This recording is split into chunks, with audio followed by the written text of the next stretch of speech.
Good morning. My name's Deb. Welcome to the Bird Nerd channel. If you haven't been here before, basically what I like to do is take you on my birding adventures and talk about birds. So today what we're going to talk about a little bit is just a first look at trying to identify birds. This is just a first go around, and we're just going to start with some of the basics. Maybe you don't know much about birds, or maybe you have been watching birds for a long time. Either way, hopefully pick up a couple of little tricks along the way. So you see a bird and it lands on a branch near you. What do? What's the first way you can identify that bird? Do you open up a Merlin app or something on your phone? Do you look in the internet? Do you go get a book? Do you do a sketch? Do you take notes? No. The best thing you can do at that point is to watch the bird. That bird is only going to be there for a very small amount of time, most likely. And what you want to do is watch it and take advantage of the time that you have with the bird to look for some aspects of it. So a couple of the aspects that we're going to try to identify right off the bat is size. When you look at a bird, the best way to kind of get an idea about size is to compare it to something you know.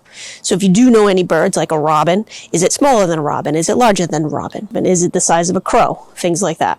So that's one of those things that you want to look at right away. So the second thing that you want to look for is shape. Is the shape of the bird round? Is it long? Does it stand tall? Does it have a long tail? Does it have a long bill? Is the head proportionate to the body? Stuff like that. So those are some other quick things you can try to notice. The third thing you want to look for is an identifying feature. Something that pops out at you right away. Like, wow, I saw that bird and it had a black cap and a little bit black chin on it. Most likely that's a chickadee. That black cap and that chin are something that pop out at you when you first look at a chickadee. Other things that you could look at for identifying features is color. So is the color, something that's different? Like, for example, a cardinal, it's all red. So that first identifying feature does it have an eye line? Something that pops out at you immediately. So you want to try to keep that into mind.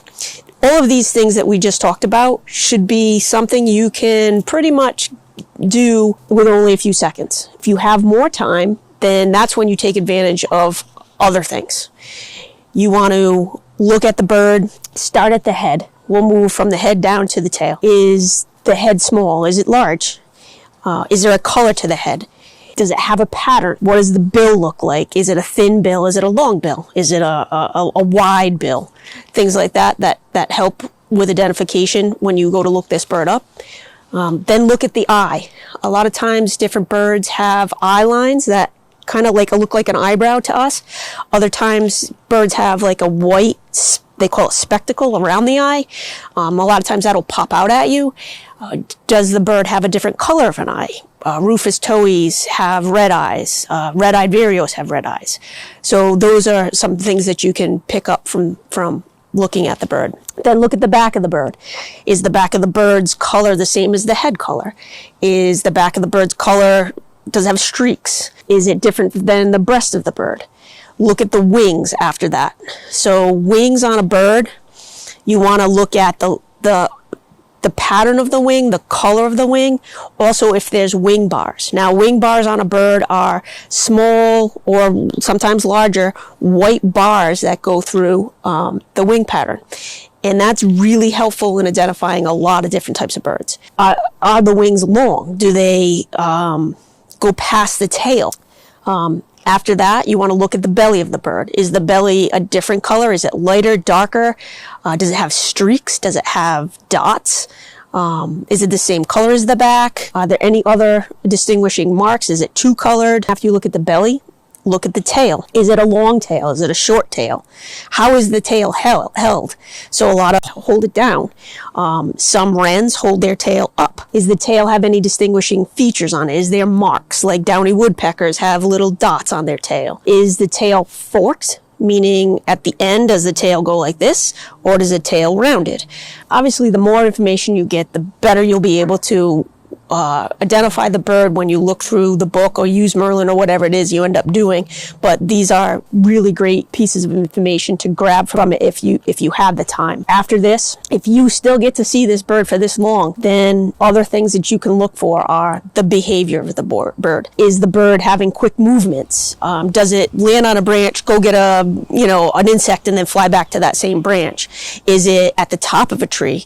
Is it bobbing its tail? Other things you can find out, what type of habitat are you at? Are you on the beach? Are you in the woods? Are you in a neighborhood? Are you at a parking lot? What time of year is it? This can be also helpful because in the spring you're going to see a lot of different birds. In the winter we have much more common birds. However, we do have migrants.